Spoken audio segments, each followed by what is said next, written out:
The sun over New Mexico was a relentless hammer, beating the dust of the high desert into a fine, choking powder. At the heart of this shimmering emptiness stood the Dustwater Way Station, a place that was less a building and more a scar on the land, stubborn and enduring.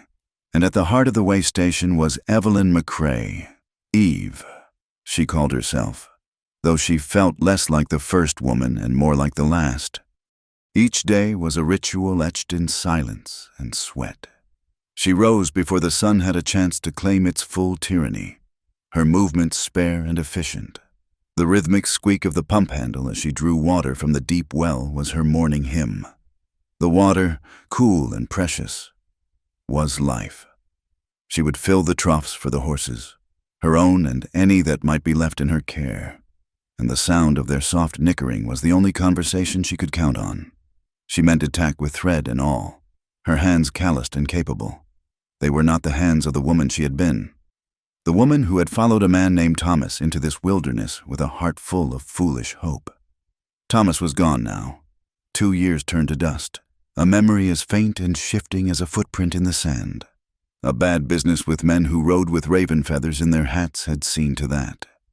Now, all that was left of him was the way station he had built, and the hollowness inside her that the wind seemed to find every night. She worked alone. Travelers were infrequent, desperate souls swallowed and spat out by the vastness between towns. They paid for water and feed, sometimes a cot in the small bunkhouse, and then they moved on, leaving only their dust and their money behind. Eve preferred it this way. The quiet was a balm. In the silence, she did not have to pretend. She did not have to smile or make small talk. She could simply be a sentinel at the edge of the world, guarding a life that felt more like a sentence. Her friend Martha, who ran a small store in the nearest settlement a full day's ride away, told her she was turning to stone. Maybe Martha was right. Stone did not feel, stone did not break again. That afternoon, the sky began to change. The endless bleached blue took on a jaundiced yellow tint at the horizon. The air grew still and heavy, thick with an unspoken threat. Eve paused, wiping a sheen of sweat from her brow with the back of her wrist, and tasted grit on her tongue. A sandstorm. Not a small one, either. This one had teeth. She moved with purpose, her earlier languor gone. The shutters on the main house needed to be barred, the livestock secured. She worked against the rising howl of the wind, a low moan that was building to a shriek. The sand began to fly, first as a fine haze, then as a blinding sheet that scoured the world clean of color and shape. It was in this swirling chaos, a world reduced to brown and gray in the roar of the wind, that she saw him. He was a phantom at first, a tall shape on a horse, stumbling out of the maelstrom. He did not ride so much as he let the beleaguered animal carry him forward, even from a distance, through the stinging curtain of sand. She could see the horse was in a bad way, its gait a painful, lurching limp. The man was a stranger, and strangers were a currency of risk she could ill afford. The memory of Thomas, of the sudden violence that had shattered her world, was a constant, low fever in her blood. Yet, there was the horse. She could not turn away a suffering animal. That was a law older than any made by men. The man guided the horse toward the barn, his shoulders hunched against the gale. He dismounted, his movement stiff, and a gust nearly tore his hat from his head. He caught it, his reflexes sharp, and pressed it down hard. He stood for a moment, letting the horse lean its great head against his chest, a gesture of trust and weariness that struck a chord deep inside Eve. She pulled her neckerchief up over her nose and mouth and fought her way across the yard, the wind trying to push her back with an invisible, giant hand. As she drew closer, she saw he was broad-shouldered, dressed in dusty trail clothes that had seen better decades. A pistol was holstered low on his hip, a common enough sight, but the way it sat there, the worn leather of the grip, spoke of familiarity. This was not a man who carried a gun for show. This was a man who knew its weight, its purpose. He finally looked up as she approached, his eyes squinting against the sand.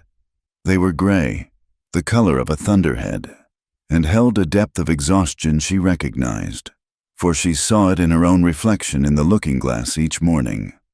He did not speak, merely nodded toward the barn. Eve nodded back. No words were needed. Shelter was a universal language. Inside. The roar of the storm was muffled to a constant, angry rumble. Dust motes danced in the slivers of light that pierced the gloom. The air was thick with the scent of hay and horse and the coming rain that the sand always promised but rarely delivered. The man led his horse, a powerful roan, into an empty stall. The animal's left foreleg was swollen, a dark, ugly gash weeping blood just above the fetlock. "I have a place for him," she said, her voice raspy from the dust. He looked at her, truly looked at her, for the first time.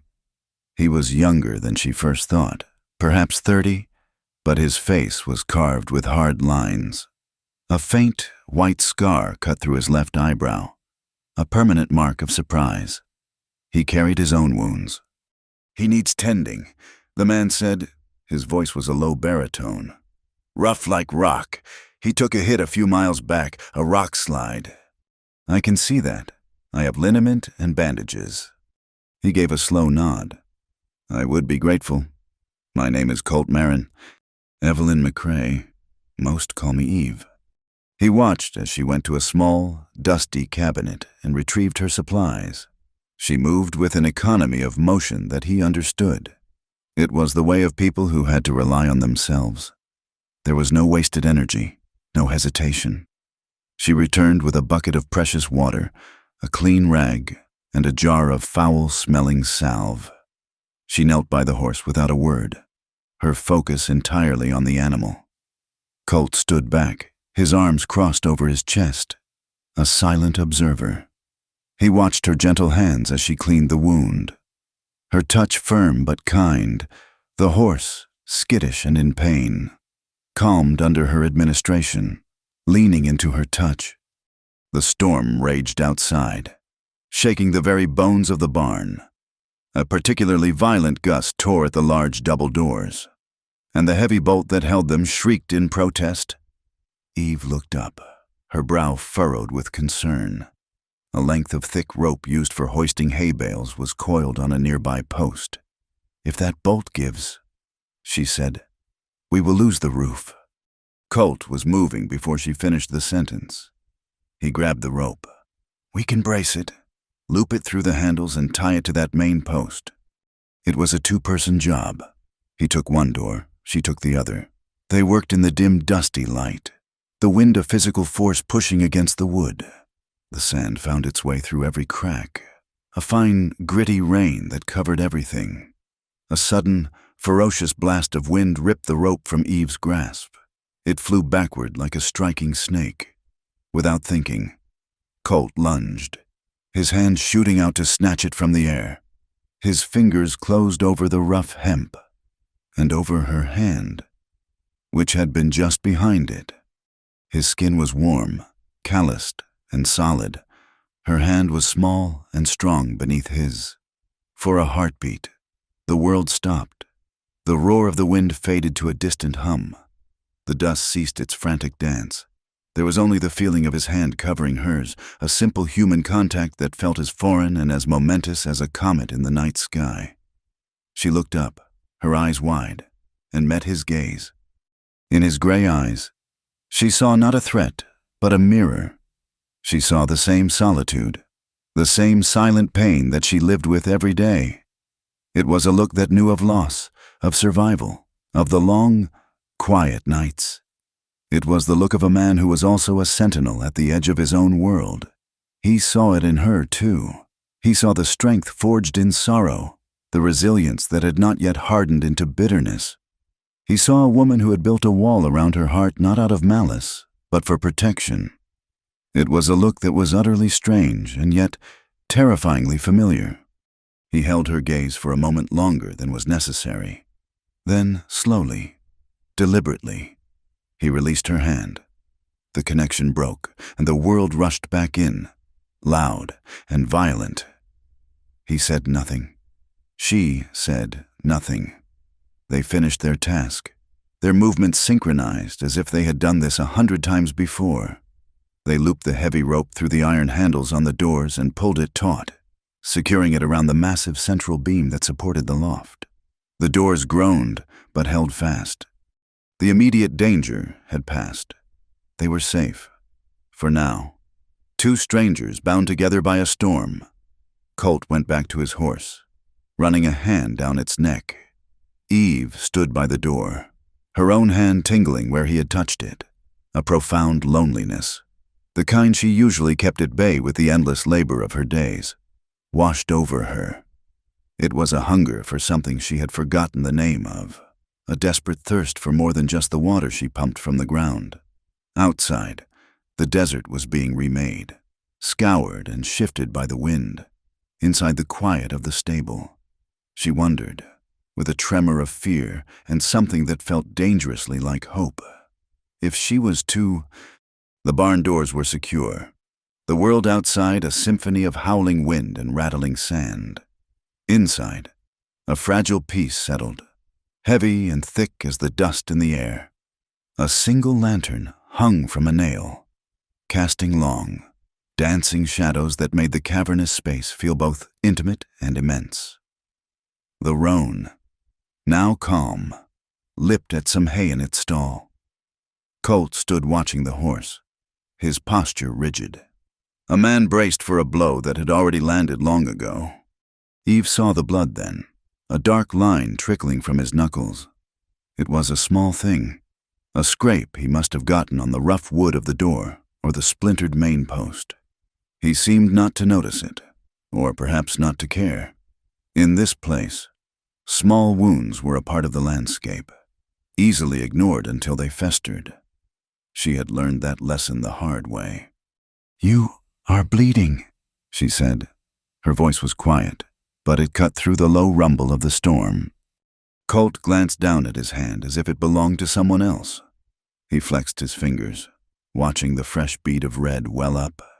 "It is nothing," he dismissed. "Infection in this country is not nothing. Sit." There was an authority in her tone that allowed no argument. It was the voice of a woman who had faced down death and was unimpressed by lesser pains. He hesitated for a second, then moved to a bale of hay and sat, his long legs stretching out before him. Eve returned with her bucket and the rag, the water now murky with the grime from the horse's leg. She went to the pump just inside the barn door, working the handle until a stream of clean, cold water splashed into the pail. She knelt before him, setting the supplies on the packed earth floor. She did not ask for his hand, she simply took it. His palm was broad, the skin a map of scars and calluses that told a story of ropes and reins and the cold steel of a gun. Her touch was methodical, impersonal, as she cleaned the grit from the wound. Yet the act itself was profoundly personal. It had been 2 years since she had touched any man with such purpose. 2 years since she had allowed herself this proximity. He watched her, his gray eyes unreadable in the flickering light. He did not flinch when the water stung the raw flesh. He remained perfectly still, a statue of a man, letting her minister to him. "You are not afraid of much, are you?" he observed. It was not a question. Eve paused in her work, the damp rag resting on his skin. Her gaze was distant. "I'm afraid of plenty," she corrected softly. "Just not the things most people fear, not storms, not blood." "What then?" he pressed, his voice low. She looked up, meeting his eyes. The weight of all she did not say hung between them. "Being near people," she confessed, "the quiet between folks. You start to listen for what is not being said. You start to wait for the other boot to drop. It is a lonely kind of fear." Colt did not look away. He gave a slight, almost imperceptible nod, a sign of profound understanding, a hard habit to break. He agreed, being watchful.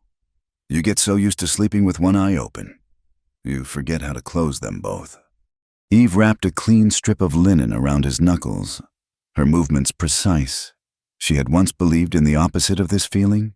She had once believed in the safety of closeness, in the shelter of another person's presence. With Thomas, love had been a simple, sturdy thing, a house built to withstand the elements. They had shared everything, their days filled with the easy rhythm of work and their nights with a quiet, comfortable intimacy. They had planned for a future, for children, for a life that would put down roots deep enough to draw water from this stubborn land. Then the ravens had come, bringing with them the scent of whiskey and gunpowder. They had wanted the horses, the money, the very lifeblood of the way station. And in the space of 10 minutes of brutal, senseless violence, they had taken it all. Thomas had died trying to protect what was theirs, and something inside Eve had died with him. The love, the hope, the trust. It had all withered and turned to ash. Since that day, her heart had been as barren as the desert outside, her emotions as dry as dust. "I used to think being with someone was the safest place on earth," she heard herself say, the words tasting like rust in her mouth. "I thought love was a kind of fortress, but a fortress is just a wall, and walls can be broken." Colt's hand, the one she was not holding, clenched into a fist on his thigh. He knew about broken walls. He knew about the ghosts that slipped through the cracks. He was haunted by one ghost in particular, a young man with a laughing smile and eyes the color of a summer sky. His name had been Daniel. They had been closer than brothers, riding together, sharing their last dollars and their wildest dreams. They had made a name for themselves, their skill with firearms both a blessing and a curse. But the life of a gunslinger is a narrow, bloody road, and it often leads to a place where loyalties are tested by fire. The memory was seared into his mind, a brand on his soul. A dusty street in a forgotten town, a misunderstanding fueled by pride and bad information, a challenge issued that could not be retracted. He could still feel the impossible weight of his pistol in his hand, still see the shock and betrayal in Daniel's eyes as he fell. Colt had been faster. He had survived. But in that moment, in killing his best friend, he had lost himself. He had hung up his guns for good that very day, trading the quick draw for the slow haul of freight, seeking a penance that never came. The guilt was a constant companion, a cold presence that sat beside him at every lonely campfire. "Some things, once broken, do not mend," he said, his voice thick with a sorrow so deep it seemed to pull the light from the air. "Some mistakes leave a scar not on the skin, but on the soul. You carry it. That is all you can do. You just carry it." Eve finished tying the bandage. Her fingers lingered on his wrist for a moment, feeling the steady, strong beat of his pulse beneath the skin. A flicker of warmth, faint and surprising, moved through her. It was the simple, undeniable heat of another living being, a current of life in the midst of so much stillness. It was a feeling she had buried along with her husband, a sensation she never expected to have again. It was not desire, not yet. It was something more fundamental. It was recognition, a shared humanity. She pulled her hand away as if burned, tucking it into the folds of her skirt. The moment passed. The space between them reasserted itself. She rose to her feet, brushing the hay from her clothes. "The storm seems to be letting up," she said, her tone once again practical, businesslike. Colt looked at his bandaged hand, then back up at her. Her face was shadowed, her expression guarded, but for a second, he had seen past the wall. He had seen the woman who still remembered what it was to feel safe. "Thank you," he said simply. For this, he meant the bandage, but the words carried a greater weight. He meant for understanding the silence. He meant for not running from the darkness he carried. Eve gave a curt nod, unable to find the words to reply. She turned and began to put her supplies away, her back to him. She could feel his eyes on her, a steady, quiet gaze that was not demanding, not judging, just seeing. And for the first time in a very long time, Evelyn McCrae did not feel entirely alone in the storm. She felt the first, terrifying crack in the stone that had encased her heart, a tiny fissure through which a single, fragile seed of trust was threatening to take root. The wind, having exhausted its rage, had fallen to a mournful sigh that snaked through the cracks of the way station.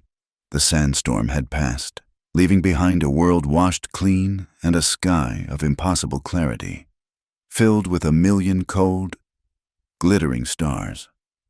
But the passing of the storm had stolen the day's heat, and a deep, penetrating chill had settled over the desert, a cold that felt ancient and absolute. Inside the barn, the air grew frigid. Eve shivered, pulling her thin shawl tighter around her shoulders. The warmth from the animals was not enough to fight back the night. "There is a hearth in the house," she said, her breath misting in the lantern light. "And wood." Colt looked over at her, his face half in shadow. He simply nodded. He understood that this was more than an offer of warmth. It was an invitation across a threshold, from the neutrality of the barn into the personal space of her home. It was a gesture of trust she did not offer lightly. She led the way, her boots silent on the sandy ground. The main house was small, built of thick adobe that held the memory of the day's heat for a time, but was now surrendering to the cold. The main room was spare and rigorously clean. A simple wooden table and 2 chairs stood in the center. A narrow cot was pushed against one wall. A patchwork quilt folded neatly at its foot. On a small shelf sat a handful of books and a single, faded photograph in a wooden frame of a smiling young man. Eve did not look at it. The stone hearth was the heart of the room, cold and dark. Colt went to it immediately. Crouching to inspect the flue, Eve brought a load of dry mesquite from a box by the door. They worked without speaking, a comfortable rhythm falling between them. She brought the wood. He expertly laid the fire, building a small log cabin of kindling and split logs.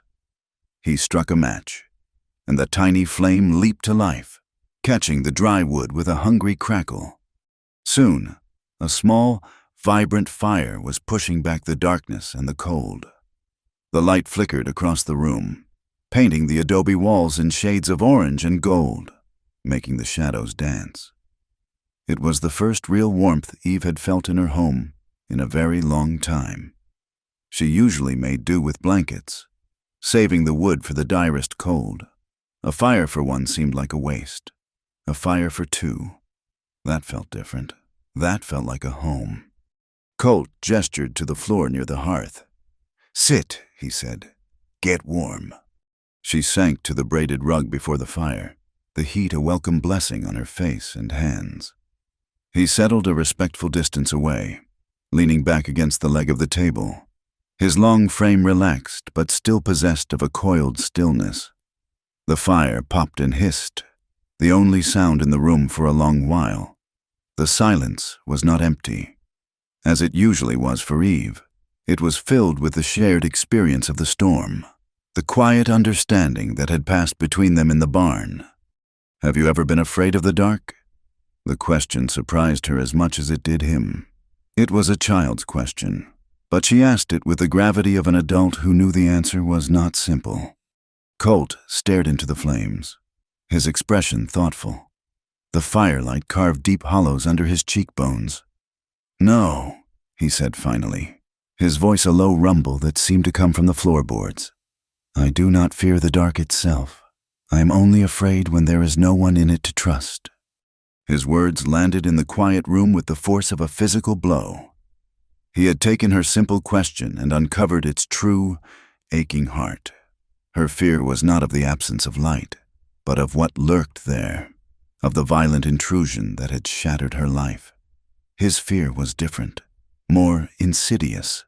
It was the fear of betrayal, of the darkness that can exist within arm's reach, in the heart of someone you thought you knew. He was afraid of being alone with the ghosts of a broken trust. Eve understood completely. They were 2 sides of the same tarnished coin. She had lost her faith in safety. He had lost his faith in people. The heat from the fire was becoming intense. Her canvas work jacket felt heavy and stifling. With a sigh, she unbuttoned it and shrugged it off, letting it fall behind her. She wore a simple, high-necked chemise underneath, the worn cotton soft against her skin.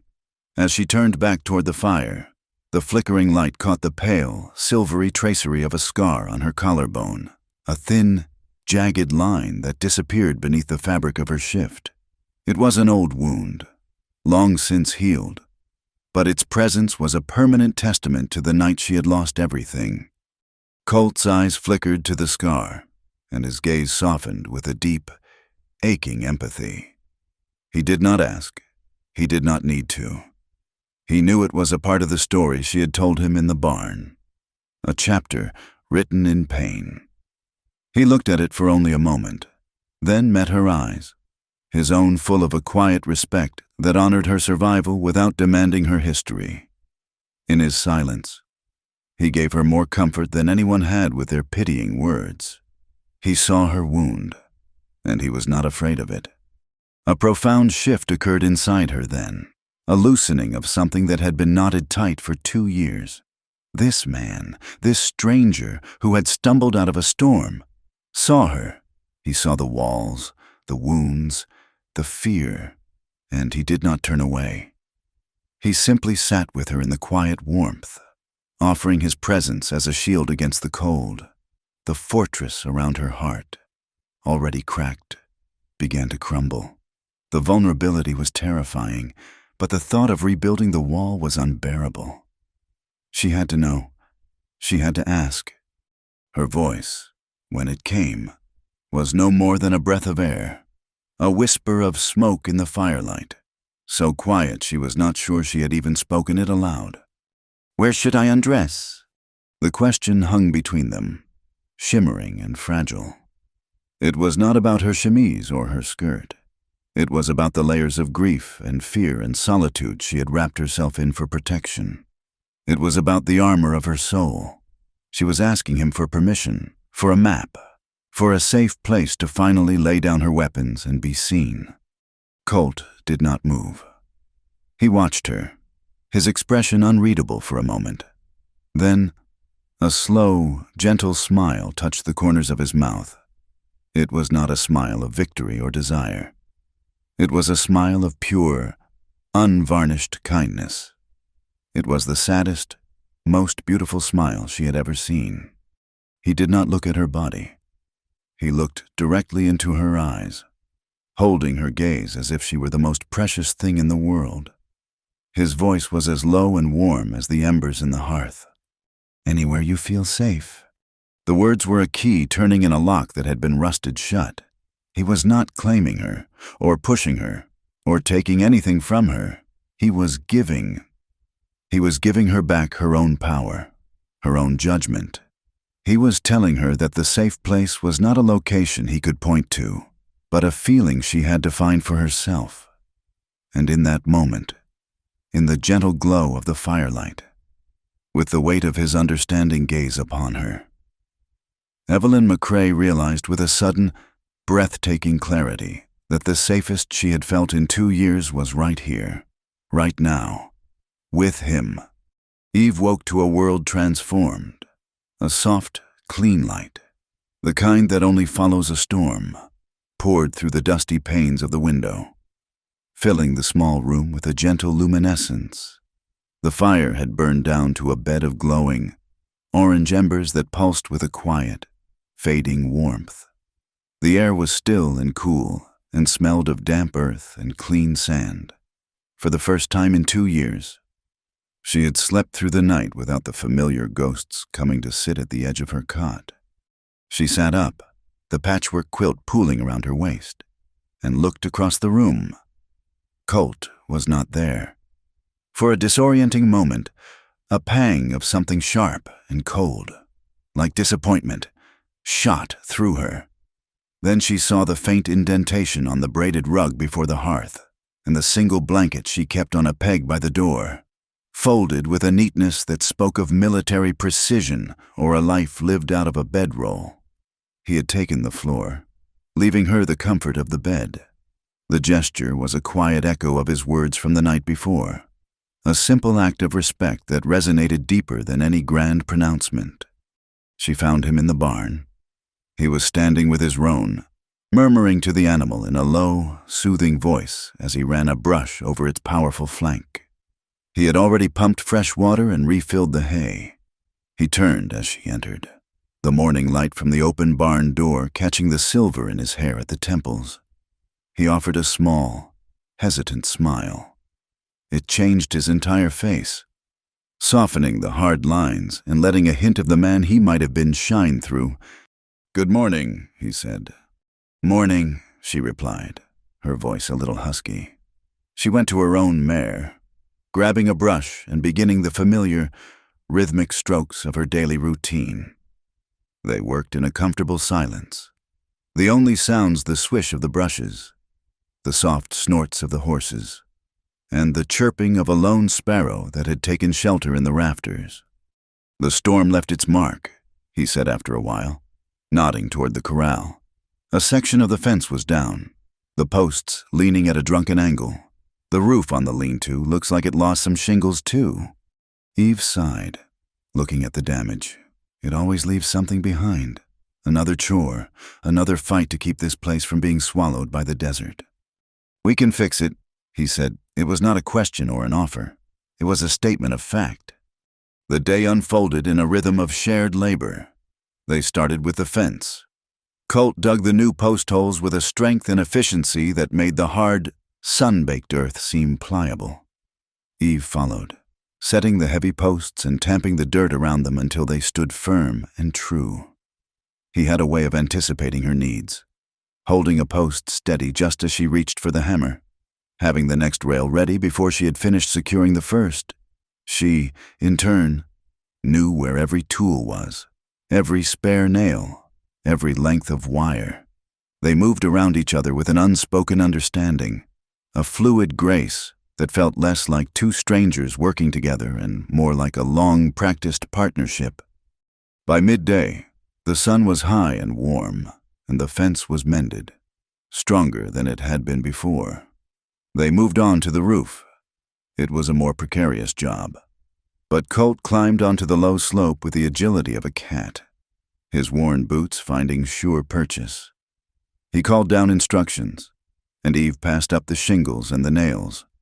From her place on the ground, she watched him work against the vast blue canvas of the sky. He moved with a confident economy, every action deliberate and purposeful. He was a man accustomed to relying on his own strength, his own skill, and yet he had accepted her help without hesitation, had fallen into a partnership with an ease that belied the solitary nature she sensed in him. The loneliness she had recognized in him was still there, but today, in the bright sunlight, it seemed less like a shroud and more like a well-worn coat he might, someday, be able to take off. As he was hammering the last shingle into place, his foot slipped on a patch of loose grit. He slid a few feet down the gentle slope of the roof, catching himself with a grunt, a small avalanche of dust and pebbles cascading to the ground. He ended up sitting there, looking more surprised than anything else, his hat askew. Eve gasped, her heart leaping into her throat. "Are you all right?"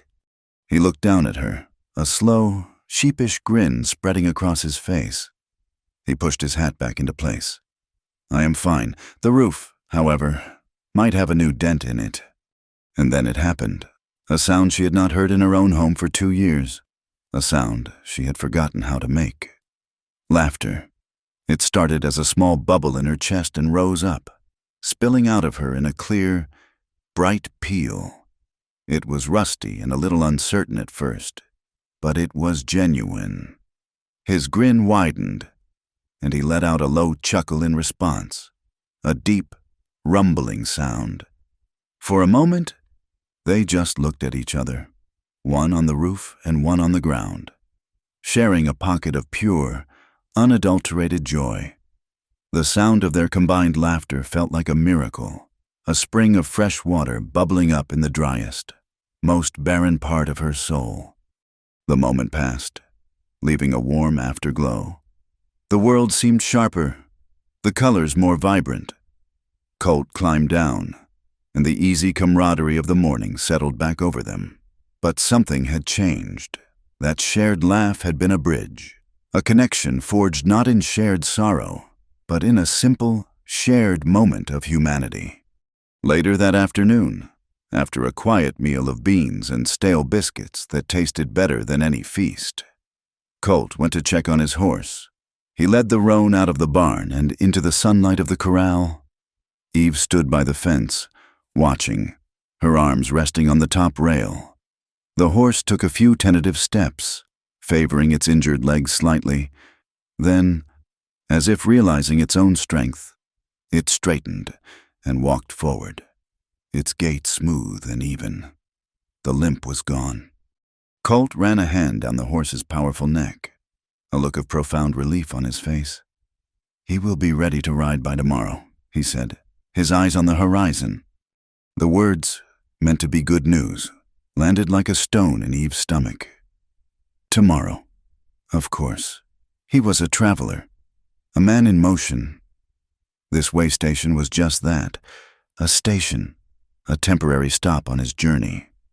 She had known it from the moment he arrived, but in the space of a day and a night, a foolish, treacherous part of her had begun to hope. She had started to imagine more mornings like this, more days of shared work, more moments of unexpected laughter.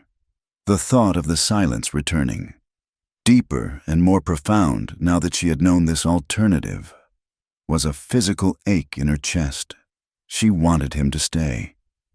The realization was as terrifying as it was undeniable. She turned away, unable to let him see the conflict in her eyes. Her gaze fell upon a small, neglected patch of earth by the door of the main house. Thomas had tried to plant a climbing rose there for her once. It had withered and died in the first summer after he was gone. She had never had the heart to pull up the dry, thorny skeleton of it. Now, she saw something else, near the base of the dead rose. Half buried by the sand the storm had moved, was a tiny, vibrant splash of purple, a desert primrose, its delicate petals open to the sun, a tenacious survivor that had bloomed against all odds. Without a word, she went to the well, drew a bucket of water, and found her small hand trowel. She walked back to the spot, knelt in the dirt, and gently, carefully, dug up the dead roots of the rose. She cleared the space, her hands working through the dry, compacted soil. Then she went to the primrose, lifting it from the earth with its root ball intact, and carried it back. She planted the small, resilient flower in the place where the rose had failed. She packed the soil around it and gave it a long, deep drink of water. It was a small act, a foolish one, perhaps planting a single flower in the vast, indifferent face of the desert. But to Eve, it felt like a declaration. It was a conscious choice to cultivate hope in a place where she had only known loss. It was an act of faith. She was so focused on her task that she did not hear Colt approach until he was standing just behind her. She did not look up.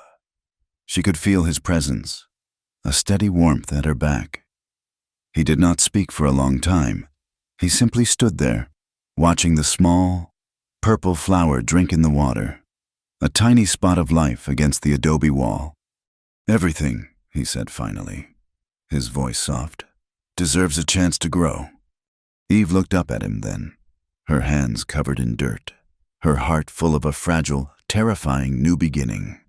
And in his gray eyes, she saw not the endless horizon of a man about to leave, but the quiet, steady gaze of a man who understood the value of putting down roots. The day bled into a soft, golden evening. A comfortable quiet had settled over the Dustwater way station, a quiet born not of emptiness, but of companionship. Eve and Colt sat at the simple wooden table, the door of the house left open to the cooling air. The tiny primrose she had planted was a small spot of defiant color in the twilight. Inside, the scent of coffee and wood smoke filled the room. For the first time since Thomas had died, the small adobe house felt like a sanctuary again, a place of peace. Eve felt a fragile hope unfurl within her chest. As delicate and tenacious as the flower she had planted, it was she who saw them first. 3 riders on the horizon, silhouetted against the bruised purple and orange of the sunset. At this distance, they were nothing more than dark, shifting shapes. But an immediate, animal instinct seized her. A cold dread washed through her, extinguishing the gentle warmth of the evening. Her breath caught in her throat. Her body remembered this before her mind did. The slow, deliberate pace of the riders, the way they sat their saddles, with a lazy arrogance that spoke of men who took what they wanted. Colt saw the change in her instantly. The color drained from her face. The coffee cup in her hand trembled. He was on his feet in a second, his hand resting near the pistol at his hip, his body a solid, tense line between her and the open door. He did not ask what was wrong. He looked past her, out to the approaching dusk. His gray eyes narrowed to sharp, analytical slits. "Who are they?" he asked, his voice low and steady. Eve could not speak. She could only watch as they drew closer. The details of her nightmare solidifying into flesh and blood, the wide-brimmed hats, the long dusters, and the single, damning detail that confirmed her terror. A black feather, a raven's feather, was tucked into the hatband of each rider. The ravens. The word was a choked whisper. Her hands went cold. The small, safe world they had built over the last day and a night shattered into 1,000 pieces. The ghosts she thought she had finally quieted rose up and screamed in her ears. Colt's focus remained on the riders. His gaze was sharp, sweeping over them, assessing their weapons, their horses, their intent. Then his eyes locked on the man riding on the left. A jolt went through him, a shock of recognition so profound it felt like a physical blow. The man was leaner than he remembered, his face harder, but there was no mistaking him. Silas Kane, a man he had last seen in a dusty street in Texas, his face a mask of grief and rage over the body of his brother. Daniel, Colt's best friend, the man Colt had killed. The past had just ridden into the present, and it was armed and dangerous. 2 separate, tragic histories had just converged in this isolated patch of desert. Drawn together like thunderclouds, the riders pulled up a dozen yards from the house. The man in the center, a big bearded man with cruel, piggy eyes, was clearly the leader. He spat a stream of tobacco juice into the dust. "Well now," he drawled, his eyes taking in the way station with a proprietary air. "Look what we have here, the widow McCrae, still holding down the fort. I'm surprised you are still here. Thought you would have run off after your man showed us such a poor welcome last time." The casual cruelty of his words was like a slap. Eve flinched, a wave of nausea rolling through her. Colt stepped forward slightly, placing himself more fully in the doorway. His presence was a silent, unmovable challenge. "What do you want?" Colt asked. His voice was flat, devoid of emotion, yet it carried a deadly weight. The leader's eyes shifted to Colt, taking in his stance, the worn pistol, the look in his eyes that promised he was not an easy man. He smirked. "We are just thirsty travelers. Friend, we need water for our horses and maybe a little of your hospitality for the night. We will be on our way come morning." His tone made it clear it was not a request. Silas, meanwhile, was staring at Colt, his eyes wide with a mixture of disbelief and a slow, simmering hatred. "Colt," he said, his voice a low rasp, "I will be damned. I heard you had crawled into a hole somewhere. Looks like you found one." The tension crackled in the air, thick and suffocating. Eve looked from Silas's hateful face to Colt's rigid profile. She did not understand the connection, but she understood the danger. This was not a random stop. This was a reckoning. The leader chuckled. "You two know each other. The world gets smaller every day. Well, you can get reacquainted over a fire. We are staying the night." They dismounted, moving with the unhurried confidence of predators. Eve felt a paralyzing fear. the same helpless terror she had felt 2 years ago. She wanted to run, to bolt the door, to disappear into the floorboards. But then she felt Colt's presence beside her, solid and real. She looked at the tiny primrose, its purple petals now closed against the coming night, and a different feeling began to burn through the fear, anger, a hot, clean rage that she had not allowed herself to feel in years. After the men had settled by the corral, making a fire and drinking from a whiskey bottle, Colt pulled Eve back inside the house and shut the door. The room was dark now, the only light the menacing flicker of the raven's fire through the window. "You have to leave," he said, his voice urgent, stripped of its earlier calm. "What are you talking about?" she whispered, her heart pounding. "That man, Silas, his brother and I, we had a falling out, a bad one. He blames me for it. Men like him, they carry a grudge like a religion. Trouble follows them, and it follows me. I brought this to your door. Eve, I have to get you out of here.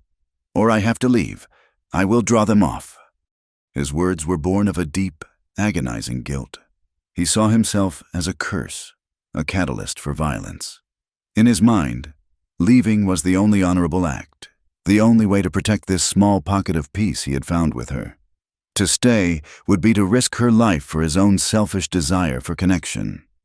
Eve stared at him in the darkness, at the silhouette of this man who was trying to save her by abandoning her, and her anger solidified into an unshakable resolve. The woman who would have crumpled, who would have fled, was gone. That woman had died with Thomas. The woman standing here now had found something to fight for. "No," she said, her voice low but clear as a bell. He turned to face her fully, his frustration palpable. "Eve, you do not understand. These are not just common thieves. They are killers." "I understand better than you think. The man in the middle. He was here 2 years ago. He is the one who killed my husband." The confession hung in the air between them, heavy and awful. Colt's face hardened, the last of his composure falling away to reveal the cold fury of a man pushed too far. "All the more reason to run," he insisted. "This is not your fight." "Not my fight," she shot back, her voice rising with a strength she did not know she possessed. "This is my home. This is the ground where my husband died. I have been a ghost in this house for 2 years. Colt, hiding from the memory of them, hiding from everything. I spent yesterday with you, and for the first time, I felt alive again. I planted a flower. I laughed. I am not going back to being a ghost. I will not be chased out of my own life. Not again." "But what can we do? There are 3 of them. We cannot." "We will face them," she interrupted, her conviction absolute. "We will not run. I will not run." Her fear was still there, a cold knot in her stomach. The thought of the violence, of losing this fragile new connection just as she had found it, was a terrifying weight. But the fear of returning to the empty, silent existence she had endured for so long was greater. To run now would be to betray herself, to betray the trust he had shown her. She was fighting for more than just the way station. She was fighting for the woman she was becoming. Colt stood frozen, caught between his instinct to protect her by leaving and the raw power of her will. He looked at her, at the fierce determination in her eyes, the set of her jaw. This was not the frightened woman he had met in the storm. This was a woman forged in fire, a woman who had chosen to stand, and in that moment, he knew he could not leave her to face it alone. His past had found him. Yes, but maybe, for the first time, he did not have to face it by himself. To leave her now would be a greater betrayal than any ghost from his past could accuse him of. He gave a slow, deliberate nod. "All right, Eve," he said, his voice quiet again, but now filled with a grim purpose. "We will not run. We will face them, together." The hours that followed their decision were the longest of Eve's life. A thick, suffocating silence pressed in on the small adobe house. A silence made heavier by the drunken laughter and coarse talk that drifted from the Raven's campfire. Eve and Colt moved in the dark, their actions spare and purposeful. There was no need for words. Their shared resolve was a silent language. He checked his pistol, the soft clicks of the cylinder turning echoing in the stillness. The movements of his hands were fluid and certain, a testament to a life she could only imagine. He was a man who knew the grim mechanics of violence. Eve, in turn, went to a long wooden chest that had sat unopened at the foot of her cot for 2 years. She lifted the heavy lid. Inside, wrapped in an oilcloth, was Thomas's rifle, a Winchester. Its stock was smooth and cool beneath her fingers, the metal heavy with memory and purpose. It felt foreign and yet terribly familiar. She had learned to shoot as a girl, a necessity in this land, but she had never fired a weapon in anger. Tonight, she would. She took up a position near the front window, the one that gave the clearest view of the corral.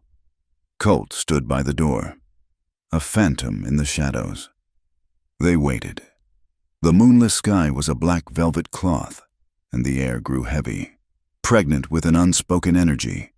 A low, distant rumble of thunder rolled across the desert, a sound so deep it seemed to come from the bones of the earth itself. The wind began to pick up, whispering at first, then rising to a low moan. It stirred the embers of the outlaw's fire, sending sparks skittering into the darkness. The ravens, emboldened by whiskey, grew louder. The big man, the leader, got to his feet and stretched. He looked toward the house, a dark, hulking shape against the firelight. "I have had enough of this dust," he bellowed. "The widow owes us a proper bed for the night." He started toward the house, his steps unsteady but resolute. Silas and the other man got to their feet, laughing, ready to follow. This was it. The line was about to be crossed. Just as the leader's boot hit the first step of the porch, the sky opened up. The first drops of rain were fat and heavy, hitting the dry, packed earth with audible splats. They struck the dust and exploded into tiny puffs, releasing the rich, loamy scent of a thirsty land receiving a long-awaited gift. Within seconds, the drops became a torrent, a driving vertical wall of water that transformed the world. The campfire hissed and died, plunging the yard into a terrifying darkness, illuminated only by sudden, brilliant flashes of lightning. The leader cursed, momentarily blinded. In that instant of blue-white light, Colt kicked the door open and fired. The roar of his pistol was deafening, a sharp crack that tore through the drumming of the rain. The leader stumbled back, clutching his chest, a look of pure surprise on his face before he crumpled to the muddy ground. Chaos erupted. The remaining 2 ravens scrambled for cover, firing blindly into the darkness toward the house. Bullets thudded into the thick adobe walls, sending chips of dried mud flying. Eve's heart hammered against her ribs, a frantic bird trapped in a cage. Her hands were slick with sweat on the stock of the rifle. "Now, Eve!" Colt's voice cut through her fear, calm and commanding. "The window. To the right." Another flash of lightning lit the scene. She saw one of the men scrambling behind the water trough. She lifted the heavy rifle, rested the barrel on the windowsill, and took a steadying breath. The memory of Thomas's patient hands guiding her, showing her how to aim, came back to her. She squeezed the trigger. The rifle kicked back hard against her shoulder. A brutal, jarring impact. The shot went wide, but it was close enough. The man yelped and dove for better cover, giving Colt the opening he needed. He fired twice more in quick succession. The man behind the trough went still. Only Silas remained. He was a different kind of threat, fueled not by greed or whiskey, but by a pure, distilled hatred. He moved like a wraith in the storm, using the flashing lightning and the deep shadows to his advantage. He was screaming Colt's name, his voice a raw, ragged sound of fury that was nearly lost in the deluge. Eve tried to track him, her eyes straining in the disorienting strobe of the storm. The rain was a solid curtain, blurring everything. She saw a muzzle flash from the corner of the barn, A bullet splintered the window frame inches from her face, showering her with wood and glass. She ducked back, her ears ringing. "Colt! He is by the barn!" she yelled over the roar of the downpour. Colt was already moving, slipping out the door and melting into the darker shadows along the wall of the house. It was a deadly game of cat and mouse played in a world that had been turned into mud and fury. Eve felt a surge of helpless terror. He was out there, alone, facing the ghost of his past. She saw another muzzle flash, and this time she heard Colt cry out, a sharp, ragged sound of pain that cut her to the core.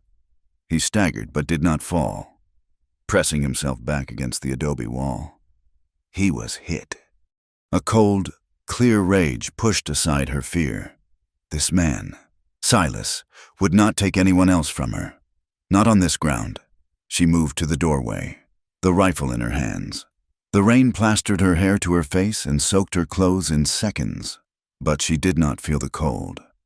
She saw him then.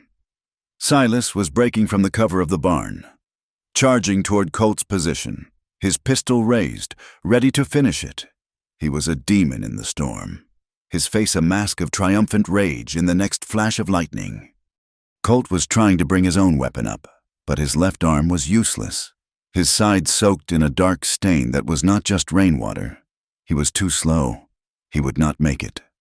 Eve raised the Winchester. She did not aim for his chest. She aimed for his legs. She fired. The bullet struck home, and Silas screamed, his leg buckling beneath him. He went down hard in the slick mud, his pistol flying from his grasp. He tried to crawl toward it, but Colt was on him, his boot coming down hard on Silas's hand, pinning it to the ground. The fight was over. Silence fell, absolute and profound, broken only by the steady, relentless drumming of the rain. The air was thick with the smell of wet earth, spent gunpowder, and something metallic that was the scent of blood. Eve stood in the doorway, the heavy rifle hanging in her hands, shaking uncontrollably. Colt stood over the writhing form of Silas, his shoulders slumped, the rain washing over him in silver sheets. He was wounded, but he was alive. They were alive. They had survived. The rain continued to fall, a great, cleansing tide. It washed the grime and the blood from the packed earth of the yard. It streamed down the adobe walls, washing away the dust of years. It fell on Eve, a cold shock that seemed to penetrate to her very soul, washing away the last vestiges of the frightened, haunted woman she had been. It fell on Colt, washing the mud and blood from his face, as if trying to cleanse the deep, invisible wounds he carried within. The long drought was over. The land, parched and cracked for so long, was drinking its fill, and in the heart of the storm, under the vast, weeping sky, two souls, just as parched, just as wounded, felt the first, purifying touch of a cleansing rain, a baptism of survival that washed away the sins of the past and left the ground fertile for a new beginning. The rain fell with a soft, persistent hiss, a sound of immense and final cleansing. It washed the world clean of everything but the present moment. The flash of gunfire, the screams, the chaos, all of it seemed to dissolve into the steady drumming on the adobe roof. In the yard, 3 men lay in the mud. 2 were still forever. 1, Silas, was bound securely with rope from the barn, his leg crudely splinted and his hateful muttering a low, impotent counterpoint to the rhythm of the storm. They had dragged him into the small, dry bunkhouse and barred the door, a makeshift prison until morning light brought with it the question of what to do next. Now, they were back in the house. The door was closed, shutting out the storm and the dead. The room was a wreck of tracked-in mud and dampness, but it was their space. A fortress that had held. A single lantern cast a warm, golden circle of light in the center of the room. A small sun in their dark, wet world. Colt sat heavily in one of the wooden chairs at the table, his face pale and etched with pain. His shirt was a sodden, ruined thing, and the left side of it was stained a deep, frightening crimson. The bullet had torn a ragged furrow along his ribs, a brutal graze that had taken more flesh than bone, but had bled alarmingly. Eve moved with a focus that left no room for the tremors that still racked her body. The terror and the rage had burned away, leaving behind a stark, crystalline clarity. She stoked the embers in the hearth, adding fresh wood until a small, determined fire began to crackle, fighting back the chill that clung to their soaked clothes. She heated water, her movements efficient and sure. She was not the same woman who had knelt in the barn to tend his scraped knuckles. That woman was a stranger to her now. "Help me with this shirt," he said, his voice strained. She came to him, and with gentle, careful fingers, she helped him peel the wet fabric away from his skin. He hissed in a sharp breath as the cloth pulled at the edges of the wound. When his torso was bare, she saw the extent of the damage.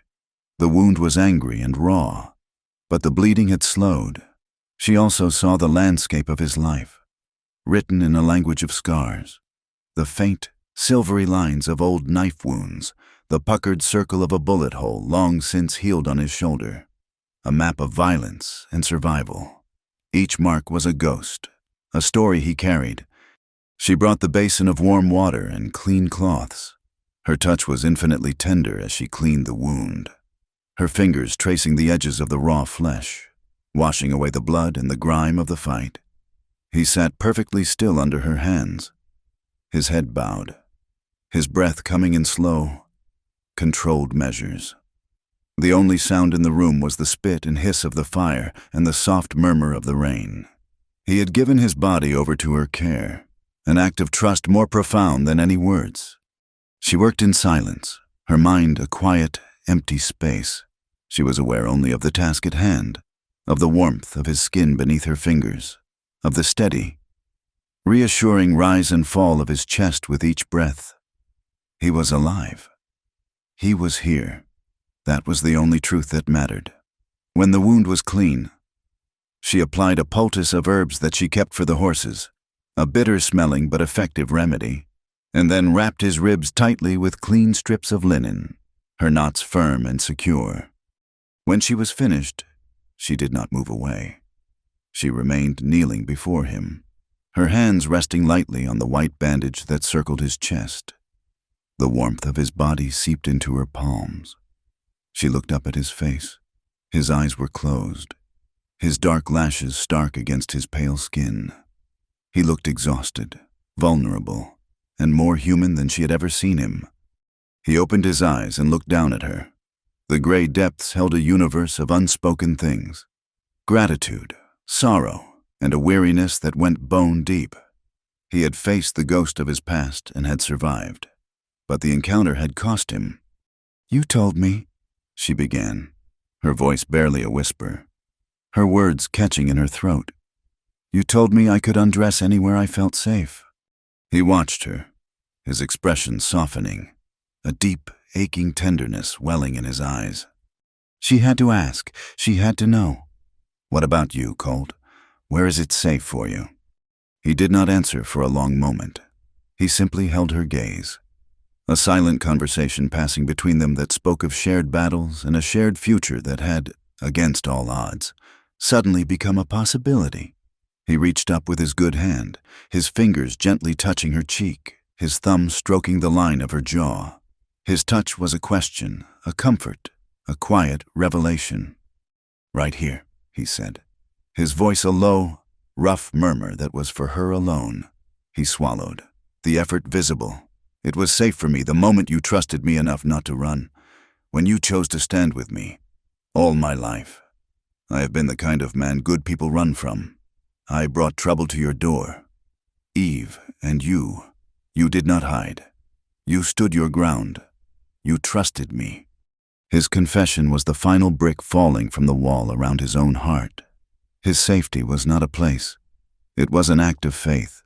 It was her faith. In that moment, she understood that she had not just been fighting for her home. She had been fighting for him, for the possibility of a man who could feel safe in the world again. Tears she did not know she had been holding back welled in her eyes and traced hot paths down her cheeks. He wiped them away with his thumb, his touch as gentle as the falling rain. She leaned into his hand, her whole being suffused with a feeling so powerful and overwhelming that it had no name. It was gratitude and relief and a deep, soul-shaking love that had been forged in fear and fire. He leaned down, slowly, giving her every chance to turn away. She did not. She rose to meet him. Their lips met in a kiss that was not about passion, not about desire, but about something far more elemental. It was a kiss of profound and silent communion. It was the taste of rain and survival. It was the feel of a promise being sealed. It was slow and deep and full of a quiet, desperate tenderness. It was not the kiss of a lover taking possession, but of a survivor finding an anchor in the storm.